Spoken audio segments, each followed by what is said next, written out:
हो गया है। तो कल की क्लास चालू गया। देखिए कल की क्लास में हम लोग भाषा और भाषा के रूप, भाषा का परिवार के बारे में हम लोगों ने पढ़ा, और जिसमें से बताया गया था कि जो भाषा है कि भाषा क्या होती है। तो उसमें बताया गया कि जो भाव विचार की जो अभिव्यक्ति है उसे क्या कहते हैं, भाषा कहते हैं। इसके अलावा भाषा के परिवार के बारे में बताया गया था। 4 प्रकार के परिवार बताए गए थे। कौन कौन से थे? चारों का नाम बताओ। बोलो। भाषा परिवार जो थे 4 प्रकार के, भारत में 4 प्रकार के भाषा परिवार को मैंने कल बताया। वो चारों कौन कौन से थे? आरोपी भाषा परिवार, हाँ, द्रविड़ भाषा परिवार, हाँ, आष्ट्रिक भाषा परिवार, हाँ, चीनी तिब्बती और चीनी तिब्बती भाषा परिवार। और इन चारों में सर्वाधिक जो बोली जाती है वो भारोपी भाषा परिवार के लोगों के द्वारा सर्वाधिक बोली जाती है ना। लगभग 73% लोगों के द्वारा बोली जाती है। अब उसमें हम लोग कुल 14 भाषा जाने थे कि 14 भाषा कौन कौन सी थी उस समय। यानी कल के क्लास में हम लोगों ने कुल 14 भाषा, यानी कि कह सकते हैं कि भाषा और संवैधानिक दृष्टिकोण के आधार पर हम लोगों ने भाषा को देखा। तो संविधान के 22वें भाग में है ना, संविधान के कुल 22 भाग में 17वें भाग में जो कि भाषा का जिक्र किया गया था। और अनुसूची 8, तो अनुसूची 8 में कुल 22 प्रकार की भाषाओं को हम लोगों ने जाना, जिनमें से 14 भाषाओं को कल बताया गया। और उसके आगे अब जो भाषा है उसको आगे बताया जाएगा कि और अन्य और कितनी भाषाएं हैं, कब कब संशोधन किया गया उसमें, और कैसे कैसे जो है कि भाषा उसमें कौन कौन सी भाषा कब कब जोड़ी गई थी, है ना। तो कल 14 भाषा को हम लोगों ने देखा था कि कुल 14 भाषाएं थी। 14 भाषाएं, और तुम लोग मिटा भी दी उसको। और 14 भाषाएं जिसमें कौन कौन सा था एक बार बोल देंगे तो पहला था हिंदी, है ना। चलिए, हिंदी, संस्कृत, उर्दू,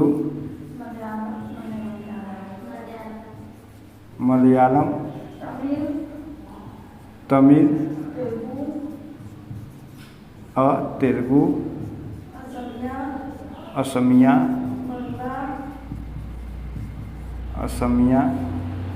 बंगला, गुजराती, उड़िया, कश्मीरी, कन्नड़, मराठी और पंजाबी। ये कुल 14 भाषाओं को 8वीं अनुसूची में, यानी कि प्रारंभ में 8वीं अनुसूची में ये 14 भाषाओं को रखा गया था। फिर उसके बाद धीरे धीरे संविधान में संशोधन होते गए और भाषाएं जुड़ती चली गई। अब क्या हुआ देखिए कि 21वां संविधान संशोधन, 21वां संशोधन ये कब हुआ था? 1967 में हुआ। तो 21वें संविधान संशोधन के तहत सिंधी भाषा को जोड़ा गया। किस भाषा को जोड़ दिया गया? सिंधी भाषा को जोड़ दिया गया।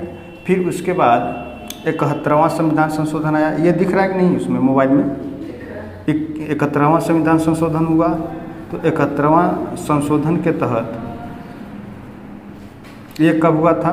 तो 1992 में हुआ। तो 71वां संविधान संशोधन के तहत 3 भाषाओं को जोड़ा गया। कौन कौन सा था? देखिए, कोंकणी था। ये कोंकण तट जानते हैं, है ना, पश्चिमी घाट पर जो कोंकण तट है ना, तो कोंकणी, एक नेपाली और जो दूसरे एक तीसरा जो था वो था आपका कोंकणी, नेपाली और मणिपुरी, है ना, कोंकणी, नेपाली और मणिपुरी। तो ये 3 भाषाओं को जोड़ दिया गया। तो अब कुल कितनी भाषा हो गई? 14 पहले थी, 14 पहले थी, एक ये हो गया तो 15 हो गया, अब 15 3 18, 1 2 और ये 3। तो इस प्रकार 71वां संविधान संशोधन 1992 में जो कि कुल कितने भाषा हो गई? 18 भाषा हो गई, है ना। यहाँ तक बात क्लियर हुआ। अब कितनी भाषा बची? 22 में अब कितनी भाषा बची? अब 4 भाषा बची, है ना। तो यहाँ से देख लेंगे, ये प्रारंभ में 14 भाषाएं थी, है ना। ये न सिर्फ हिंदी में काम देगा बल्कि जीएस में भी काम देगा। और यहाँ तक कि आप लोग के ये जो ज्योग्राफी कि आप लोग स्टूडेंट हैं तो उसमें भी ये पूछता रहता है। तो प्रारंभ में 14 भाषाएं थी, ठीक है ना। हिंदी, संस्कृत, उर्दू, मलयालम, तमिल, तेलुगु है ना, हो देखती रहो, बता दिया करो। तेलुगु, असमिया, बंगला, गुजराती, उड़िया, कश्मीरी, कन्नड़, मराठी, पंजाबी, ये 14 भाषाएं हो गई। अब इसके बाद 21वां संशोधन 1967 में सिंधी भाषा जोड़ा गया, तब संख्या 15 हो गई। फिर 71वां संविधान संशोधन 1992 में कोंकणी, नेपाली, मणिपुरी को जोड़ा गया, तब संख्या को कितनी हो गई? 18 हो गई। अब बचे कितने? 4 बचे। अब देखिए कि 92वां संविधान संशोधन, है ना, 92वां संविधान संशोधन दिख रहा है कि नहीं यहाँ पर? हाँ, कुछ लोग का कमेंट भी आ रहा था ना कि बहुत छोटा छोटा लिख रहे हैं, दिखाई नहीं दे रहा है। तब इतना बड़ा बड़ा लिखेंगे तो दिखाई देगा बढ़िया। चलिए, तो 92वां संविधान संशोधन हुआ। अब ये कब हुआ था? तो ये हुआ था 2003 में हुआ। तो 92वां जो संविधान संशोधन हुआ वो कब हुआ? 2003 में हुआ। तो अब इसके तहत जो है कि 4 भाषाएं जोड़ी गई। इसके तहत कितनी भाषा जोड़ा गया? 4 भाषाएं। कौन कौन सी थी? देखिए, बोडो, इधर दिख रहा है कि नहीं किनारे? डोंगरी, मैथिली और संथाली, ये 4 भाषाएं जोड़ी गई थी। बोडो, डोंगरी, मैथिली और संथाली, ये 4 भाषाएं जोड़ दी गई, ठीक है। अब ये बार बार परीक्षाओं में पूछा जाता है, बोडो, डोंगरी, मैथिली और संथाली को, कि 92वां संविधान संशोधन 2003 के तहत निम्न में से कौन सी भाषा नहीं जोड़ी गई थी? ये 4 ऑप्शन दे देगा, 3 निम्न में से रहेगा और 1 इधर से दे देगा, 1 इधर से दे देगा। तो इसको याद कर लेंगे, बोडो, डोंगरी, मैथिली और संथाली। और याद करने का देखिए एक थोड़ा सा तरीका भी हो सकता है कि जब आप गणित पढ़ेंगे तो गणित में एक बोडमास का नियम है ना।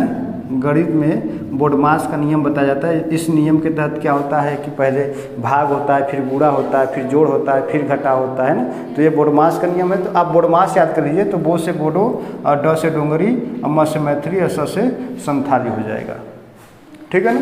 तो ऐसे इसको याद कर सकते हैं कि बोडमास यानी कि ये 4 भाषाएं जोड़ी गई, बोडो, डोंगरी, मैथिली और संथाली, ठीक। तो इस प्रकार अब कुल कितनी भाषाएं हो गई? कुल 22 भाषाएं हो गई, ठीक है। यहाँ तक बात समझ में आया? कल का बात समझ में आया जो कल बताया गया था? भाषा परिवार, भाषा का संवैधानिक जो है कि जो आधार या दृष्टिकोण था। तो भाषा को किस अनुसूची के अंतर्गत रखा गया है? कौन सी अनुसूची?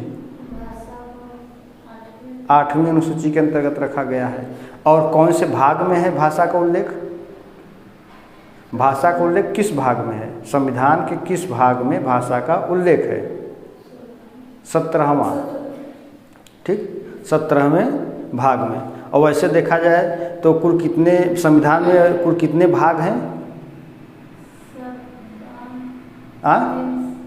343। अरे वो तो अनुच्छेद है ना, 300 से ऊपर 395 तो अनुच्छेद है, 22 भाग हैं। 395 अनुच्छेद है और 12 अनुसूचियाँ हैं। कितनी अनुसूचियाँ हैं? 12 अनुसूचियाँ। जब मैं संविधान, हो सकता है कि जीएस के तौर पे संविधान में बता दूं, है ना, तो उसमें सब कुछ डिटेल से बता दूंगा, लेकिन इतना तो याद होना चाहिए कि संविधान में जो है कि इस समय 22 भाग हैं, 395 अनुच्छेद हैं और कितनी अनुसूचियाँ हैं? 12 अनुसूचियाँ हैं। ठीक है, इतना तो बात क्लियर हो गया। और संविधान के 17वें भाग में ही भाषा का बात किया गया है और इसको जो है कि 8वीं अनुसूची के तहत रखा गया है। अब इस 8वीं अनुसूची के तहत प्रारंभ में कुल 14 भाषाएं थी। ठीक है, फिर बाद में क्या हुआ कि 21वां संविधान संशोधन 67 में हुआ, जिसमें सिंधी को जोड़ दिया गया। 71वां संविधान संशोधन 1992 में हुआ, इसमें कोंकणी, नेपाली, मणिपुरी को जोड़ करके 18 भाषा बना दिया गया। और 92वां संविधान संशोधन 2003 के तहत 4 भाषाओं को जोड़ दिया गया, जिसमें बोडो, डोगरी, मैथिली, संताली था। इस प्रकार से कुल भाषाओं की संख्या कितनी हो गई? 22 हो गई। यहाँ तक बात क्लियर हो गया? तो फिर इसको मैं मिटा दूँ कि लिख लियो तुम लोग? हाँ, बात समझ में आ गया यहाँ तक? हालांकि कहिए तो हम लिख दे इसको कि रहने दे?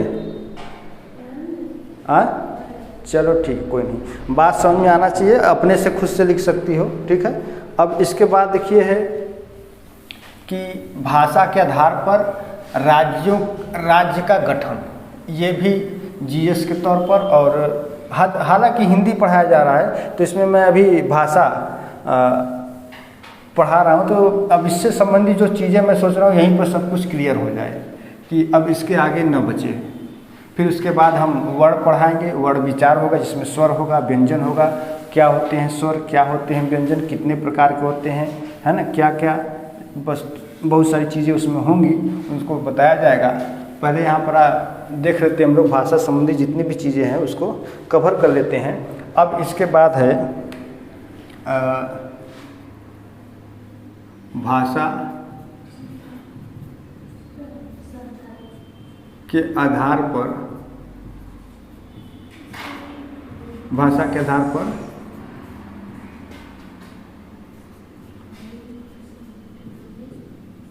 राज्यों का पुनर्गठन।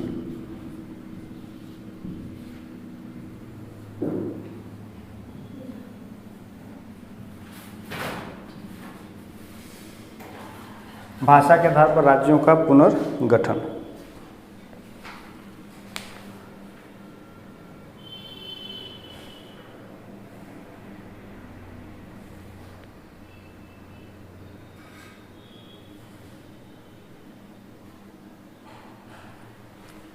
चलिए, अच्छा रिकॉर्डिंग हो रहा था कि नहीं इसमें? चलिए, चल तो रहा है, ठीक है। अब देखिए कि भाषा के आधार पर राज्यों का पुनर्गठन, यदि देखा जाए तो भाषा के आधार पर जो राज्यों का पुनर्गठन हुआ था, सर्वप्रथम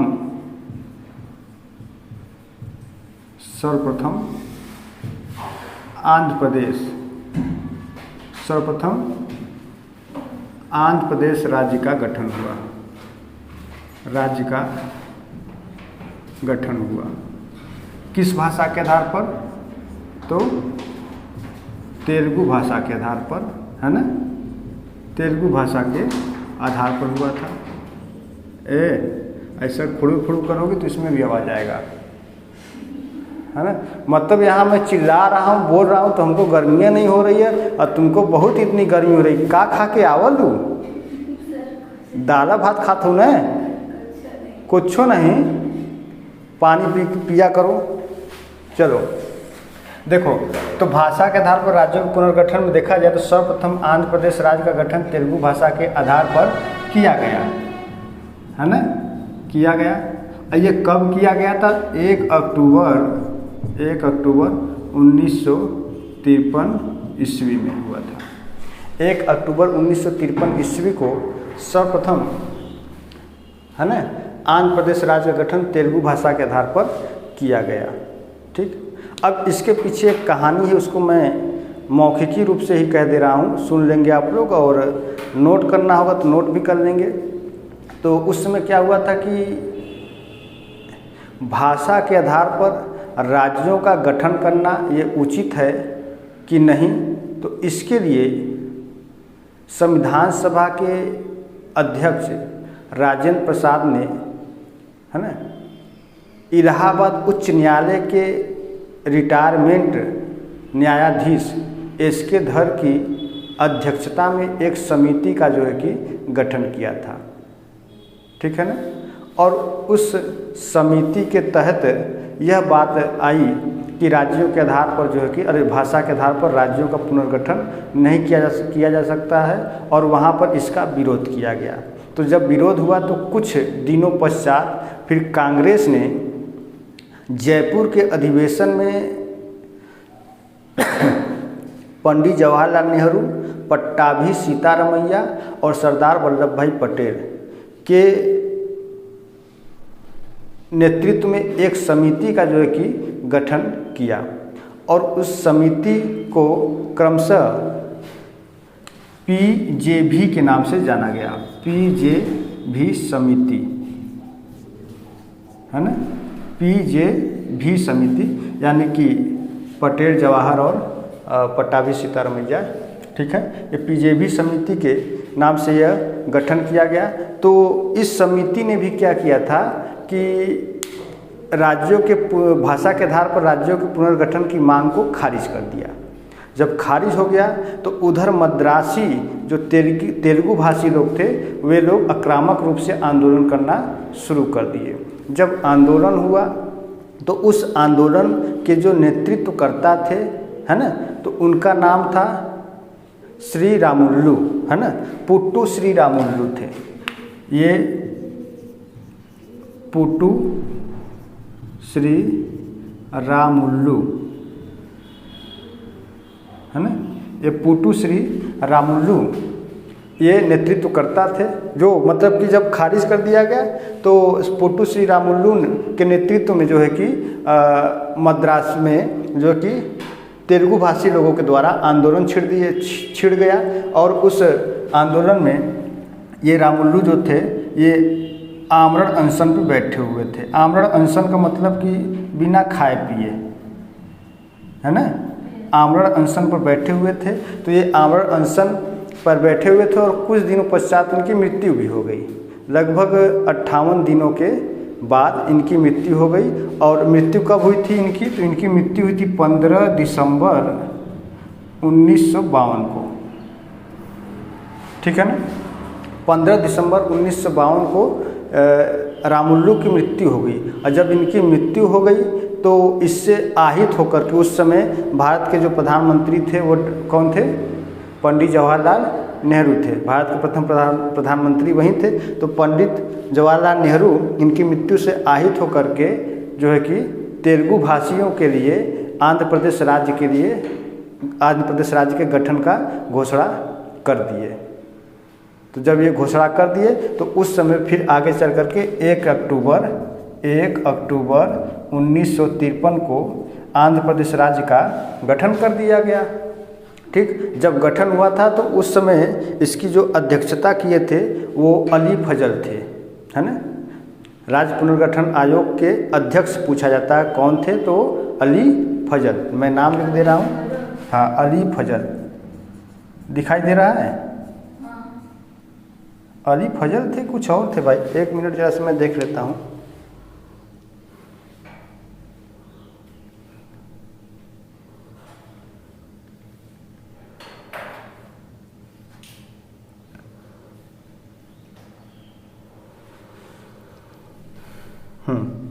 ये सही है, थोड़ा सा उल्टा में बता दिया। फजल अली थे, अली फजल नहीं, फजल अली थे, ठीक है ना। तो फजल अली इसके अध्यक्ष थे। किसके? राज्य पुनर्गठन आयोग के अध्यक्ष कौन थे? फजल अली थे। ठीक, नहीं दिखाई दे रहा है क्या? ठीक, तो फजल अली राज्य पुनर्गठन आयोग के अध्यक्ष थे। और इनकी अध्यक्षता में जो कि क्या हुआ था कि इनकी अध्यक्षता में ही आंध्र प्रदेश राज्य का गठन हुआ। और स्वतंत्र भारत में भाषाई आधार पर सर्वप्रथम आंध्र प्रदेश राज्य का गठन हुआ था। और यह गठन होने वाला प्रथम राज्य भी बना आंध्र प्रदेश। अब 1956 में, यानी कि जुलाई 1956 में ही जो है कि राज्य पुनर्गठन अधिनियम पारित हुआ 1956 में राज्य पुनर्गठन अधिनियम पारित हुआ।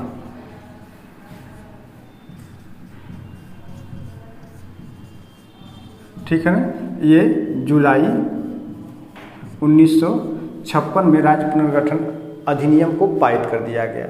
ठीक है, इतने चीज़ें हो गई।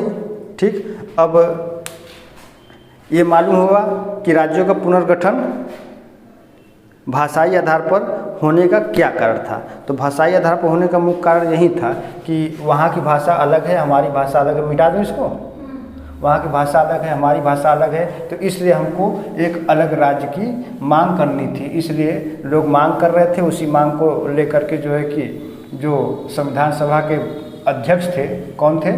राजेंद्र प्रसाद। तो राजेंद्र प्रसाद ने जो है कि भाषा के आधार पर राज्यों का गठन करना उचित है या नहीं है, इसके लिए उन्होंने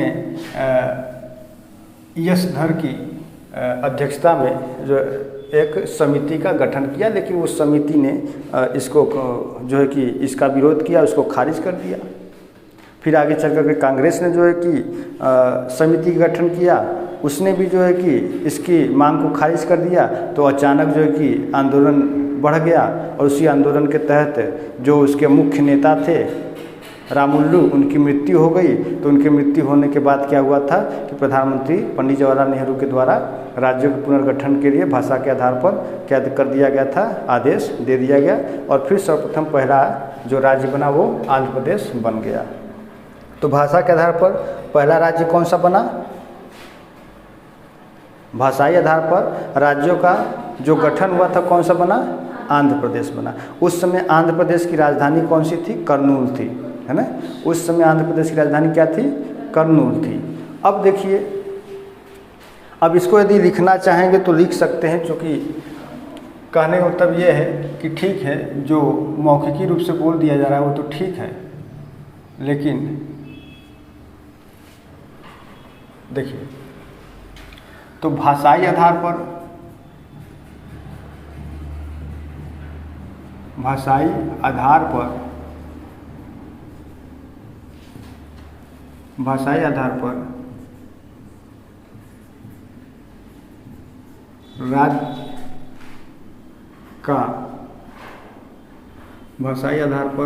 आंध्र प्रदेश राज्य का आंध्र प्रदेश राज्य का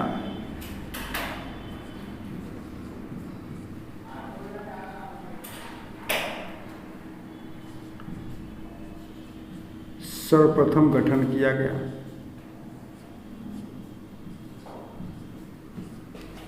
गठन यहाँ तक दिखाई दे रहा है, किया गया। ठीक, आंध्र प्रदेश का गठन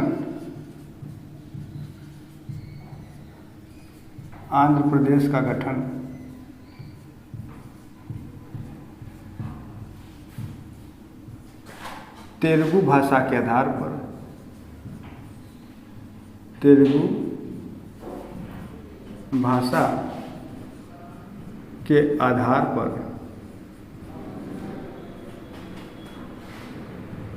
1 अक्टूबर 1953 को किया गया।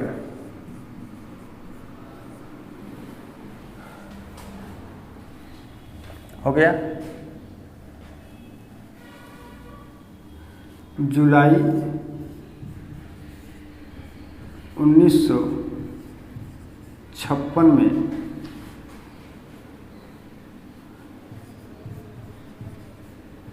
राज्य पुनर्गठन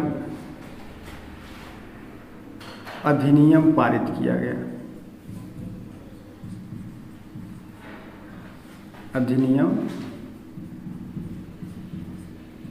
पारित किया गया।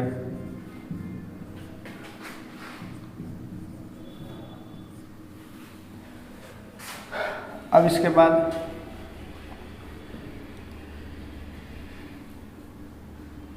उस समय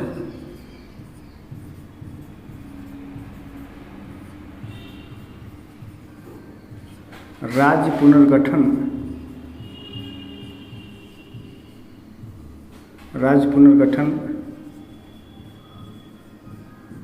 आयोग के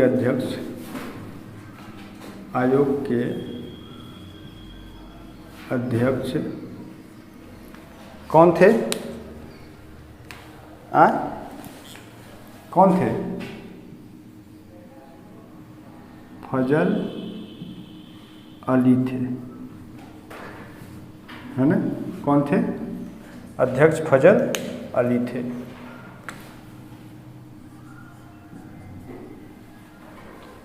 अब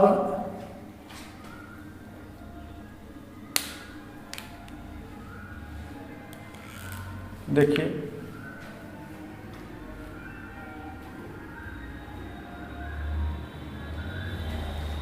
क्या हुआ था।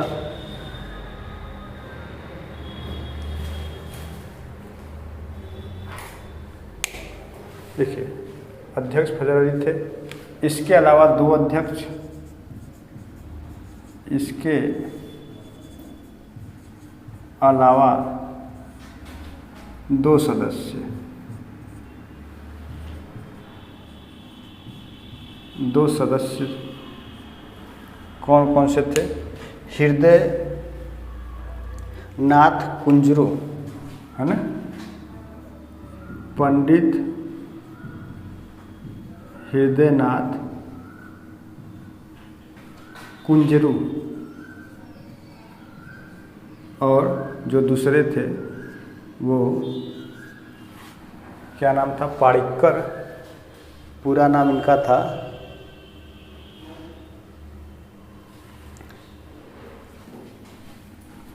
सरदार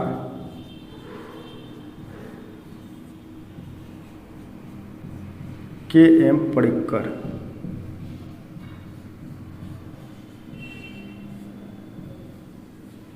के.एम. पडिक्कर थे, ठीक है।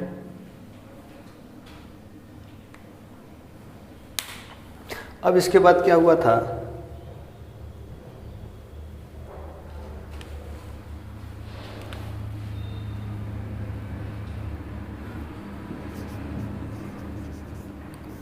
राज्य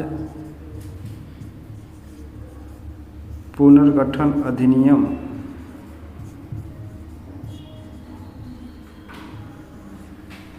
1956 के तहत कुल 14 राज्य थे, 14 राज्य और 6 केंद्र शासित प्रदेश थे, 6 केंद्र शासित प्रदेश थे।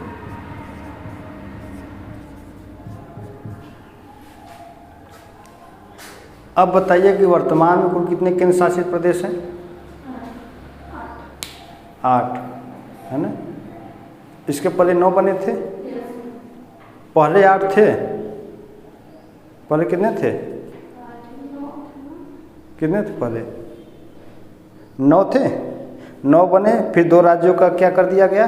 एक में विलय कर दिया गया, दमन दीव और दादरा और नगर हवेली को एक साथ विलय कर दिया गया 2020 में, जनवरी 2020 में दोनों को विलय करके कुल 8 राज्य बन गए केंद्र शासित में। तो ये चीज़ें थी। अब थोड़ा सा यहीं पर एक चीज़ और देख लेंगे कि अब राज्य पुनर्गठन की बात हो रही भाषा के आधार पर, तो यदि देखा जाए तो एक ही डेट में सबसे पहले कौन सा बना था? तो सबसे पहले 1 अक्टूबर ही है ना, हो कि कुछ और है? 1 अक्टूबर 1953 को आंध्र प्रदेश का गठन हुआ, आंध्र प्रदेश का गठन हुआ। फिर उसके बाद देखिए मई 1960 में ही, न मई 1960 में, तो 1 मई 1960 में, ये 60 लिखा है, 1 मई 1960 में 2 राज्य बने, ठीक ना। कितने राज्य बने? 2 राज्य बने। कौन कौन से बने? एक बना महाराष्ट्र, क्या बना? महाराष्ट्र। दूसरा क्या बना? गुजरात। महाराष्ट्र मराठी आधार पर, गुजरात गुजराती आधार पर। ये किससे बने थे दोनों? तो ये दोनों बने थे सौराष्ट्र। किससे बने थे? सौराष्ट्र राज्य से ये महाराष्ट्र और गुजरात अलग हुए एक ही डेट में, 1 मई 1960 में ये दोनों बने थे। और अंतिम रूप से कौन सा राज्य बना? अंतिम रूप से कौन सा राज्य बना? मैं लिख दे रहा हूँ, अभी तक अंतिम रूप से, है ना, 2 जून 2014 को तेलंगाना राज्य का गठन किया गया। यह है ना? क्यों? तेलंगाना राज्य का ही गठन किया गया ना। 2 जून 2014 को तेलंगाना राज्य का गठन किया गया। और ये किससे अलग हुआ था? आंध्र प्रदेश से अलग हुआ था ना, भाषा के आधार पर एक तरीके से। ठीक है, तो ये तेलंगाना राज्य का जो है कि ये गठन कर दिया गया। ठीक है, अब एक चीज़ यहीं पर और नोट कर लेंगे, 2 चीज़ कि नीचे दिखाई दे रहा है यहाँ तक ना। देखिए, तो 2000 में 3 राज्यों का गठन किया गया। यहाँ तक दिखाई दे रहा है? नहीं, चलिए अच्छा कोई बात। यहाँ दिखाई दे रहा है, यहाँ तो 2000 में 3 राज्यों का गठन किया गया। देखिए कौन कौन सा था? तो उत्तराखंड ना, उत्तराखंड और छत्तीसगढ़ और झारखंड। लेकिन क्रमशः देखा जाए तो पहले देखिए नवंबर में हुआ था, तो 1 नवंबर, फिर 6 नवंबर, फिर नहीं 6 नवंबर, 9 नवंबर, 15 नवंबर, 6 नवंबर, 9 नवंबर और 15 नवंबर। तो 6 नवंबर को छत्तीसगढ़ बना, फिर 9 नवंबर को उत्तराखंड बना, और फिर 15 नवंबर कौन सा बन गया? झारखंड। ठीक है, अब ये छत्तीसगढ़ किससे अलग हुआ? मध्य प्रदेश से। ठीक है, झारखंड किससे अलग हुआ? तो ये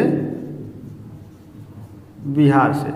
अरे ये उत्तराखंड है ना, तो ये उत्तराखंड उत्तर प्रदेश से अलग हुआ और झारखंड बिहार से अलग हुआ।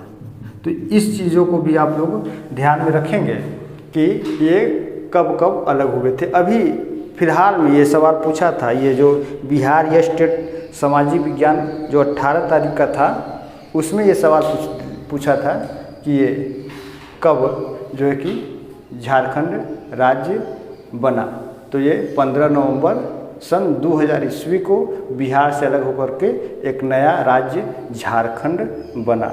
अब ये तीनों एक ही महीने में एक ही सन में बने थे, बस डेट अलग था, 6, 9 और 15 था। इसको याद करने का ट्रिक है, मैं बता दे रहा हूँ, याद कर लीजिएगा। छौझा, क्या याद कर लेंगे? हाँ, छौझा।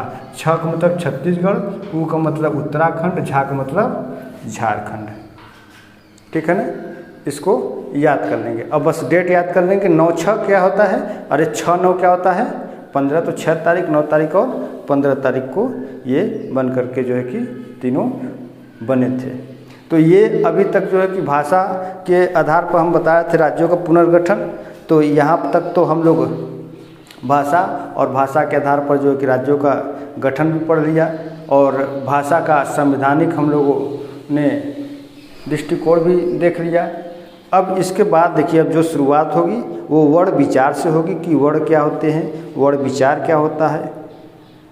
वर्ण विचार में वर्ण क्या होते हैं, वर्णमाला क्या होती है और वर्ण कितने प्रकार के हैं, तो उनके भी कौन कौन से प्रकार हैं, इन सभी चीज़ों के बारे में हम लोग पढ़ेंगे। ठीक है, ये सब याद हो जाएगा कल। याद हो जाएगा कल? तुम जी, हाँ याद कर लोगी? झूठा पूछेंगे, ठीक ना? बात समझ में आया? पूछेंगे, याद होना चाहिए। अब ये भाषा हो गया, भाषा के सभी जितने इम्पोर्टेंट पहलू थे उन सबको मैंने बता दिया। हाँ, कुछ चीज़ें हो सकता है कि छूट गई हो, यदि कोई चीज़ छूटा होगा तो फिर बाद में मैं बता दूंगा। इसको मैं मिटाऊँ? हाँ, मिटा दूँ? ठीक। अच्छा, एक चीज़ देखिए, यहाँ पे ध्यान दीजिएगा कि वो आंध्र प्रदेश के जो पुट्टू और हाँ पुट्टू श्री रामुल्लू, नाम भी बड़ा अजीब है, याद करना थोड़ा सा कठिन होता है। तो पुट्टू श्री रामुल्लू ये कौन थे? कौन थे? अरे भाई, वो वहीं पर जो आंध्र प्रदेश में जो तेलुगु भाषियों के द्वारा जो आंदोलन किया गया था, तो उस आंदोलन के नेतृत्वकर्ता वहीं थे ना, उन्हीं की तो मृत्यु हो गई। अभी तो मैंने बताया थोड़ी देर पहले, ठीक, कोई बात नहीं, एक बार आप लोग यहाँ से सुन लीजिएगा, ठीक ना? ये भी सवाल पूछा था कि रामुल्लू कौन थे, तो एक क्रांतिकारी थे। तो ये सब चीज़ें देखिए, सब कुछ जहन में होना चाहिए। भले जुबान पे नाम ना याद आने पाए, लेकिन यदि कभी सामने लिखा हुआ दिख जाए तो ये चीज़ तुरंत मालूम हो जाए कि हाँ, ये फला आदमी कौन था और इसका क्या योगदान रहा है और क्या इसका काम रहा है। तो ये चीज़ मालूम रहेगा, तब तो फिर आप आसानी से जो MCQ प्रकार के क्वेश्चन होते हैं उसको कर ले जाएंगे, अन्यथा नहीं कर पाएंगे। जब पहली बार नाम सुनेंगे तब तो दिक्कत हो जाएगा। अब पूछ लिया जाए, कभी कोई पूछ दे कि रामुल्लू था कौन या रामुल्लू कौन थे, तो कोई बात नहीं, बता देंगे कि भाई वो आंध्र प्रदेश में तेलुगु भाषी क्रांतिकारियों या आंदोलनकारियों के नेतृत्वकर्ता थे, उन्हीं के नेतृत्व में ही आंध्र प्रदेश राज्य का गठन किया गया था। बस इतना बता देंगे। अब देखिए, व्याकरण की दृष्टि से या व्याकरण में अब हम लोग पढ़ेंगे वर्ण विचार। क्या पढ़ेंगे? वर्ण विचार पढ़ेंगे। समय हो गया क्या? 9:26 हो गया। चलिए, अच्छा लिखेंगे नहीं, केवल बता देंगे वर्ण विचार।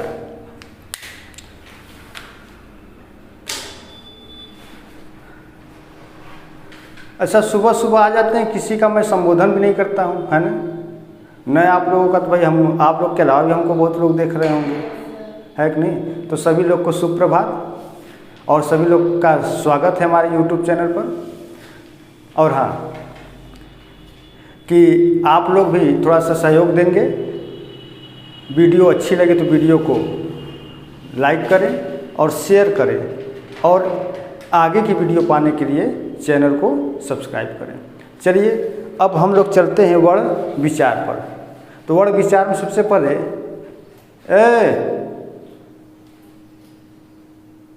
हम पढ़ा रहे हैं अपने मन का कॉपी में, अपना पूरा नज़र धसाए हुए, क्या लिख रही हो जी? हम ही के देखा, हमके सुना कम से कम। एक तो 9:26 भी हो गया, मैं यहाँ बता रहा हूँ और तुम लिख रही हो, उसको सुनो ध्यान से।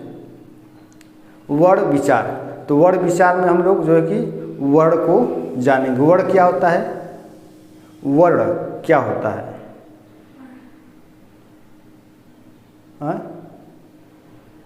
वर्ण क्या होता है? तो मुख से, हम मुख से जो कुछ बोलते हैं, है ना, या हमारे मुख से जो ध्वनियाँ उच्चरित होती हैं, उसी को हम क्या कहते हैं? वर्ण कहते हैं, है ना?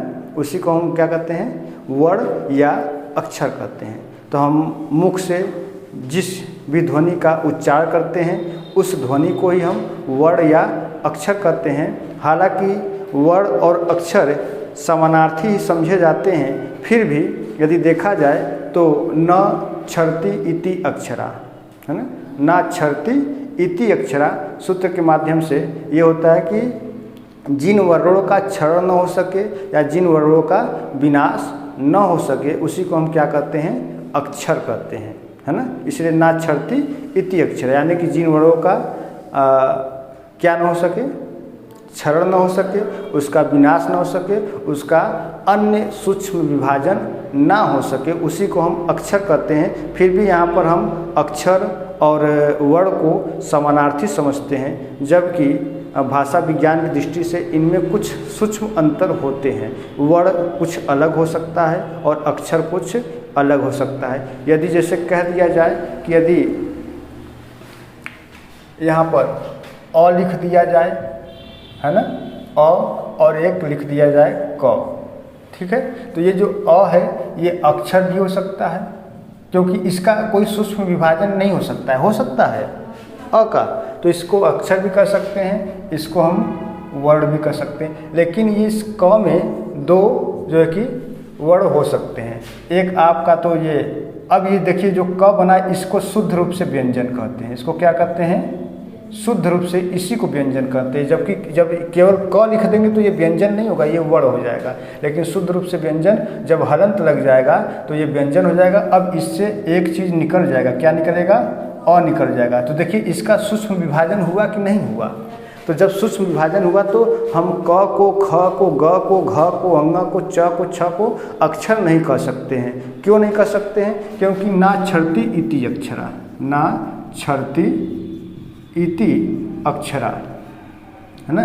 इससे यानी कि जिन वर्णों का क्षरण न हो सके, जिन वर्णों का विनाश न हो सके और जिन वर्णों का कोई अन्य सूक्ष्म विभाजन ना हो सके, उसी को हम क्या कहते हैं, अक्षर कहते हैं। यदि हम क को अक्षर कह देंगे तो यहाँ पर तो भाषा विज्ञान की दृष्टि से वो गलत हो जाएगा, क्योंकि क का विभाजन हो जा रहा है।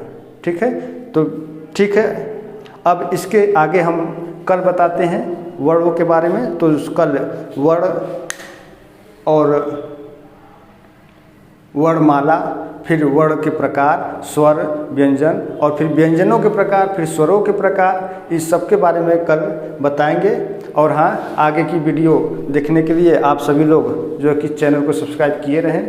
आज की वीडियो में दोस्तों बस इतना ही। बहुत बहुत धन्यवाद, नमस्कार। कर दो, खाली वहीं से पुश कर देना।